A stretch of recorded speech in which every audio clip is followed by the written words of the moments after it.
Hello दोस्तों, कैसे हो आप सभी। तो दोस्तों आज की हमारी जो क्लास है क्लास नंबर 4 है और आज हमें अपना स्टडी नोट नंबर 1 का एक कॉन्सेप्ट रह गया है, mode of presentation of data. तो आज उस कॉन्सेप्ट को कंप्लीट करना है और जैसे ही हम इस कॉन्सेप्ट को कंप्लीट कर लेंगे, इस कॉन्सेप्ट को कंप्लीट करने के लिए हमें 3 बातें यहाँ पर पढ़नी है। 3 में से जो 2 बातें हैं वो तो आज हम यहाँ पर कवर करने जाएंगे, और जो तीसरी बात है वो तीसरी बात हमारा सेकंड चैप्टर होगा। तो याद करो, जब मैंने आपको ये चैप्टर स्टार्ट करवाया था, स्टडी नोट नंबर 1 स्टार्ट कराया था, तो स्टडी नोट नंबर 1 के अंदर मैंने आपको 4 चैप्टर लिखवाए थे। उस 4 चैप्टर के अंदर हम पहला चैप्टर को आज यहाँ पर कंप्लीट कर देंगे। कुछ पॉइंट यहाँ पर, कुछ बातें यहाँ पर रह गई थी पिछली क्लास में, वो बातें आज यहाँ पर कवर करेंगे। और जो इस चैप्टर की बातें के अंदर एक बात ऐसी छोड़ देंगे जो चैप्टर नंबर 2 खुद होगा। तो आज की क्लास में हमें जो पढ़ना है वो mode of presentation of data पढ़ना है। और जो mode of presentation of data है ये क्या कहता है, कैसे प्रेजेंट करते हैं किसी डाटा को, ये उसके बारे में बात कर रहा है कि हमें एक डाटा को कैसे प्रेजेंट करना चाहिए, उसको प्रेजेंट करने के क्या क्या तरीके हैं, इट्स कॉल्ड मोड। तो mode of presentation of data का मतलब क्या हो, पहले समझो कि एक डाटा है, डाटा को कैसे प्रेजेंट करना चाहिए, वो प्रेजेंट करने के क्या क्या तरीके हैं, वो जो बता रहा है वही मोड कहलाता है। तो मोड तरीके किसी डाटा को प्रेजेंट करने के। क्लियर? यहां तक बात समझ में आती है कि किसी भी डाटा को प्रेजेंट करने का जो तरीका होता है उसको हम क्या कहते हैं, mode of presentation of data. ठीक है सर, 1 मिनट दीजिए आप मुझे।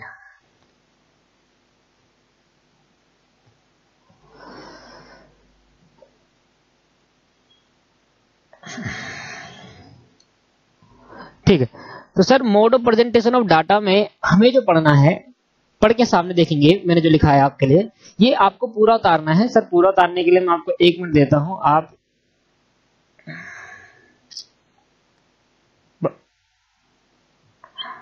बस। तो सर यहां से आपको ये पूरा उतारना है, तो आपको दिख रहा होगा स्क्रीन पे, ये आपको पूरा उतारना है। तो हम पढ़ते हैं धीरे धीरे करके और आप पूरा उतारते हैं। इन दिस सेक्शन, इस सेक्शन के अंदर वी शैल कंसीडर, हमें क्या कंसीडर करना है sir, we shall consider the flowing 3 modes, मैंने कहा था तरीके, of presentation of data. Data को प्रेजेंट करने के 3 तरीके थे। वो 3 तरीके को आज इस सेक्शन में हमें डिस्कस करना है इस बारे में। ठीक है सर। पहला तरीका है सर हमारा टेक्सटुअल प्रेजेंटेशन। अब टेक्सटुअल प्रेजेंटेशन किसे कहते हैं इसकी बातें हम रिव्यू करेंगे। दूसरा हमारा टेबुलर प्रेजेंटेशन, जिसको हम टेबुलेशन भी कहते हैं। तो पहला हमारा पॉइंट हुआ टेक्सटुअल प्रेजेंटेशन, दूसरा हमारा टेबुलर प्रेजेंटेशन और तीसरा हमारा है डायग्रामेटिक प्रेजेंटेशन। तो सर 3 मोड होते हैं किसी भी डाटा को प्रेजेंट करने के, टेक्सटुअल, टेबुलेशन और डायग्रामेटिक। क्या बोला सर मैंने, किसी भी डाटा को प्रेजेंट करने के 3 तरीके हैं, textual presentation, tabular presentation, diagrammatic presentation. तो जैसे ही मैंने ये पढ़ाया इसके भी आपको मैं क्वेश्चन दिखाता हूं आपको। तो दोस्तों इस जो मैंने अभी बताया आपको, मैंने क्या बताया, मैंने बताया सर मोड्स हमारे कितने हैं, 3 हैं, टेक्सटुअल, टेबुलर और डायग्रामेटिक प्रेजेंटेशन। इसके भी पर हमारा एक एमसीक्यू हमसे पूछता है, वो एमसीक्यू मैं आपको दिखा रहा हूं स्क्रीन पर। ठीक है, तो एमसीक्यू क्या कहता है वो ध्यान से देखो। देखो हमने मल्टीपल चॉइस क्वेश्चन करे थे। मल्टीपल चॉइस क्वेश्चन में हमने क्या क्या करा था, मैंने यहाँ पर टिक भी लगाया आपके लिए। मल्टीपल चॉइस क्वेश्चन में मैंने आपके लिए टिक भी लगाया सर। ठीक है, तो यहाँ पर मल्टीपल चॉइस क्वेश्चन जो हमने करे थे उसमें पहला कंप्लीट कर लिया था हमने, दूसरा हमने कंप्लीट कर लिया था, तीसरा भी कंप्लीट कर लिया था हमने, 4th अभी नहीं करा, 5th अभी नहीं करा, इसको भी करेंगे, 6th अभी नहीं करा। ठीक है सर, 7th मैंने करवा दिया था आपको। अब 8 जरा पढ़ना सर आप। मैंने आप कहा था सर आपसे कि जैसे जैसे हम पढ़ते जाएंगे वैसे वैसे हम अपना कंप्लीट करते हुए जाएंगे ये बातें। 8वां क्वेश्चन देखो, मोड ऑफ प्रेजेंटेशन डाटा बताओ, टेक्सटुअल, टेबुलर और डायग्रामेटिक, या ये वाले, ये वाला सर पहला। देखा, तो सर जैसे जैसे हम कर रहे हैं वैसे हमें पता भी चल रहा है कि इसके एमसीक्यू भी है यहाँ पर। ठीक है सर, तो दोस्तों हमें अब आगे बढ़ना है। आज की क्लास में हम ये भी, इसको पढ़ने के लिए इसको भी पढ़ लेंगे हम आज की क्लास में, और ये हम 11 से अगली क्लास में पढ़ेंगे, और जो रह गया है ना वो भी हम अगली क्लास में पढ़ेंगे। ठीक है, तो अभी के लिए स्टार्ट करते हैं कि टेक्सटुअल, टेबुलर और डायग्रामेटिक प्रेजेंटेशन किसे कहते हैं। ठीक है सर, टेक्सटुअल, टेबुलर और डायग्रामेटिक प्रेजेंटेशन आपको स्क्रीन पर दिख रहा है, इसके बारे में हम चर्चा करते हैं अभी आपसे। तो सर टेक्सटुअल प्रेजेंटेशन क्या कहता है, जरा ध्यान से देखें।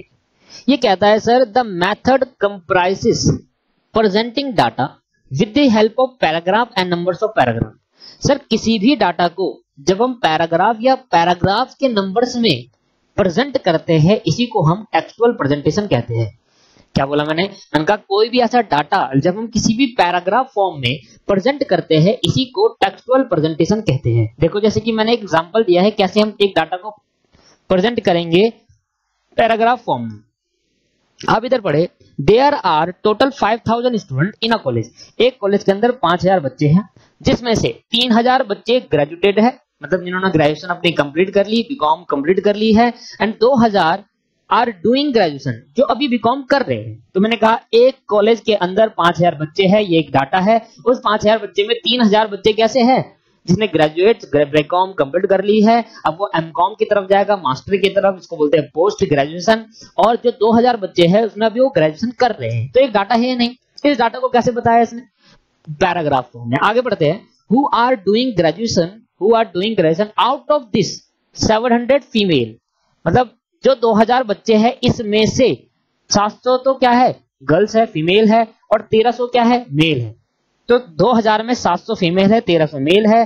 3000 जो ऊपर थे बच्चे जिन्होंने ग्रेजुएशन कंप्लीट कर ली थी उसमें डूइंग पोस्ट ग्रेजुएशन, अब वो क्या कर रहे हैं? मास्टर कर रहे हैं, एमकॉम कर रहे हैं after graduate. Out of this 1000 people female है और 2000 आर मेल। ये गलत लिख दिया, मेल, ठीक है। तो 2000 क्या है? मेल है। तो सर ध्यान से देखो, जो मैंने आपको डाटा दिया है ये डाटा मैंने कैसे बताया आपको? एक पैराग्राफ फॉर्म में। तो हमने कहा सर यही सिंपली हम एक बात कह रहे हैं कि टेक्सुअल प्रेजेंटेशन डाटा वो डाटा होता है जब हम किसी भी डाटा को पैराग्राफ या नंबर्स ऑफ पैराग्राफ, जैसे मैंने एक पैराग्राफ दिया, 2 पैराग्राफ थी, जैसे आता था ना ग्रामर, इंग्लिश ग्रामर में हम अच्छे राइटिंग आता था आपको,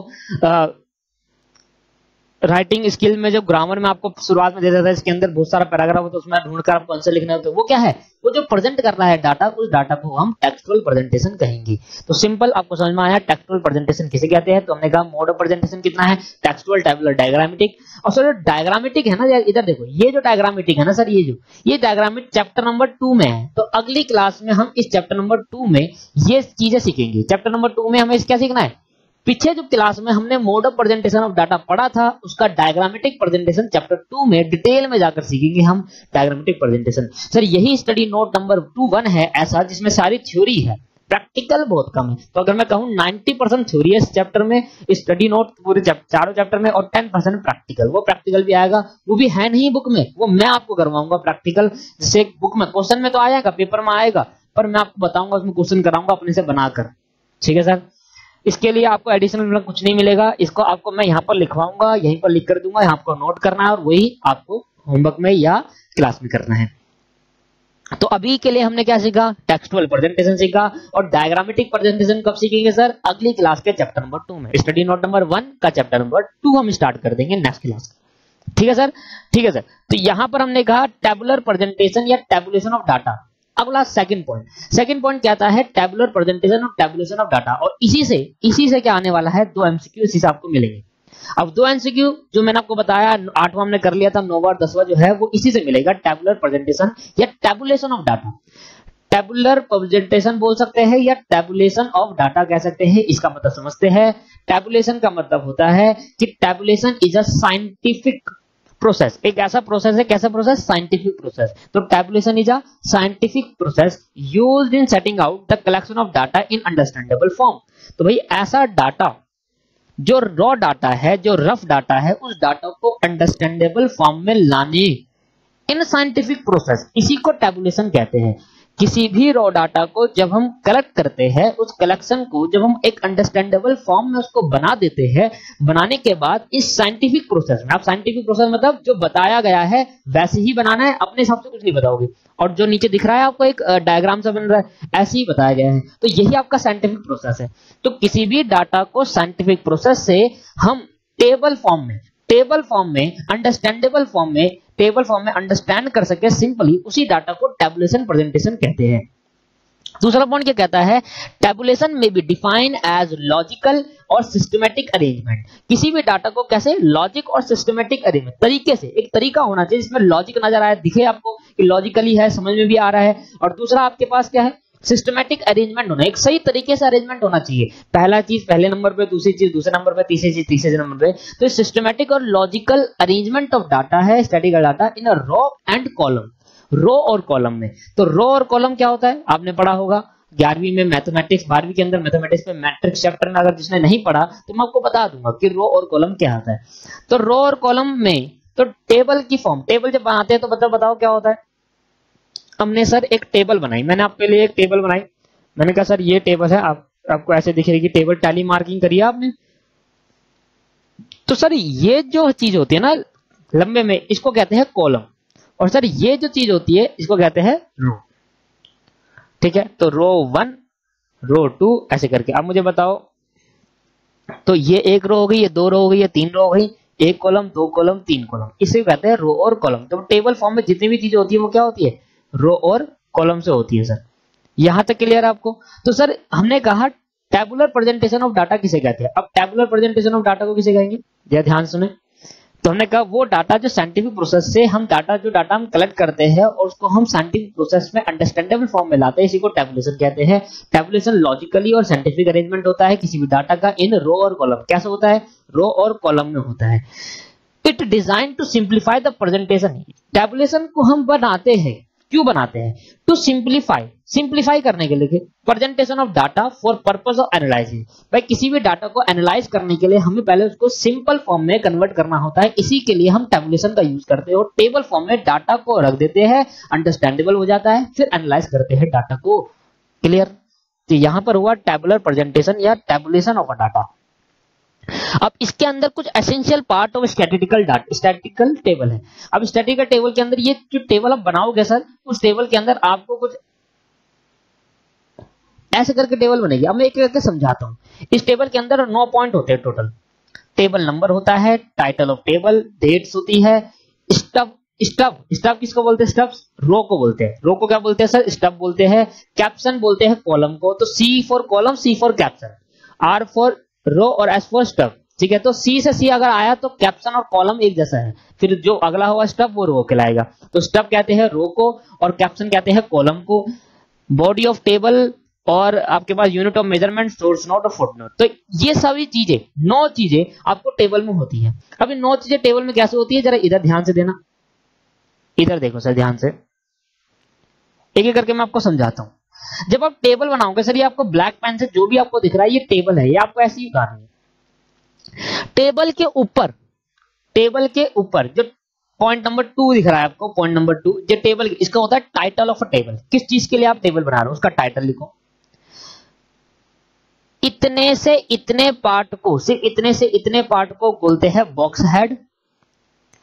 पहले कॉलम में, ये सर क्या है, ये कॉलम, पहले कॉलम में क्या आएगा, ये सारी चीजें क्या है, 1 2 3 4 5 6, ये सारी चीजें क्या है, कॉलम है सर, ये क्या है, कॉलम। अच्छा, ये 1 2 जो लंबे में है 1 2 3 करके वो क्या है, रो है। और ये जो खड़े में है हॉरिजॉन्टल है वो क्या है, वर्टिकल है, सॉरी, तो वो कॉलम। तो वर्टिकल जो भी चीज होती है वो होता है कॉलम, और हॉरिजॉन्टल जो भी चीज होती है वो रो होता है। ये आपको पता है नॉर्मली। ठीक है सर, ये जो डेट है आपको पहले कॉलम में लिखनी है। ठीक है, डेट आपको पहले कॉलम में आएगी। दूसरा कैप्शन जो होगा, कैप्शन टेबल का अपर पार्ट में होगा। देखो जो टेबल है पूरी, ये पूरी टेबल दिख रही है आपको, इस टेबल का सबसे ऊपर पार्ट में क्या है, कैप्शन है। कैप्शन मतलब क्या बताया, सी से कैप्शन, सी से कॉलम। तो कॉलम क्या होगा, कॉलम यहां लिखा जाएगा कि कितने कॉलम है। ये पूरा पार्ट जो बीच का होता है सर, ये बीच का पार्ट जो होगा, इस बीच के पार्ट को हम बोलेंगे बॉडी ऑफ टेबल। इस बीच के पार्ट को क्या बोलेंगे सर, बॉडी ऑफ टेबल बोलेंगे। ये जो 1 2 3 4 5 है, इसको नाम देंगे टेबल नंबर। बॉक्स साइड में आपको बता ही चुका हूं। डेट मैंने आपको बताया पहले कॉलम में डेट आएगी। कैप्शन आपको पता है, टाइटल सबसे ऊपर आएगा। ठीक है सर, समझ में आ रहा है आपको। ये जो पहली चीज है, पहला रो सर, ये जो है ना, ये पहली चीज जो आपको, इसको बोलेंगे स्टफ। तो स्टफ क्या होता है, पूरी टेबल का लेफ्ट पार्ट होता है। तो लेफ्ट पार्ट जो होगा टेबल का वो क्या होगा, स्टफ होगा। और जो अपर पार्ट होगा टेबल का वो क्या होगा, कैप्शन। तो कैप्शन कहां पर है, अपर पार्ट। और टेबल के लेफ्ट साइड में कहां पर है, टेबल का जो लेफ्ट है वो कहां पर है, स्टफ, मतलब रो है। तो ये क्या है सर, रो। स्टफ को क्या कहते हैं, रो। और कैप्शन को क्या कहते हैं, कॉलम। और सबसे एंड में सर लिखा होता है सोर्स नोट और फुट नोट एंड रेफरेंस। तो मैंने आपको सारी बातें यहां पर बता दी, एक को छोड़कर। इसको बोलते हैं unit of measurement. Sir unit of measurement depend करता है आप मेजरमेंट ऑफ यूनिट भाई जो भी आप यूनिट ले रहे हो उसका मेजरमेंट क्या है, किलोग्राम, ग्राम, ये सब मेजरमेंट होती है। तो आप जो भी चीज ले रहे हो उसका मेजरमेंट आपको रिकॉर्ड करना है, कहीं पर भी आप रिकॉर्ड कर लो, उसके अलग अलग से कॉलम बनाएंगे, इसके लिए कोई भी वो नहीं डिफाइन। बट जो ये वाली चीज है इसके लिए आपको डिफाइन करना है कि भाई स्टब कहाँ आता है और क्या। इसमें दो पार्ट इंपॉर्टेंट है जो पेपर में आ सकते हैं। पहला पार्ट की स्टब कहाँ पर शो होता है, दूसरा पार्ट कैप्शन कहाँ पर शो होता है। तो ये बातें मैंने लिख दी। कैप्शन कहाँ पर होता है, upper part of the table and show the caption, मतलब कॉलम को शो करता है। और स्टब क्या होता है, left part of the table show the row. ठीक है, और ये बात मैंने यहां पर आपके लिए लिख भी दी है, देखना ध्यान से। Left part of the table, जो टेबल का left part describe the row designation, तो रो बताता है लेफ्ट पार्ट टेबल का, और upper part of the table describe the column and stub column. Column बोलो या स्टब कॉलम, स्टब के मतलब रो का जो कॉलम है वो आपके पास कहां होगा, अपर साइड।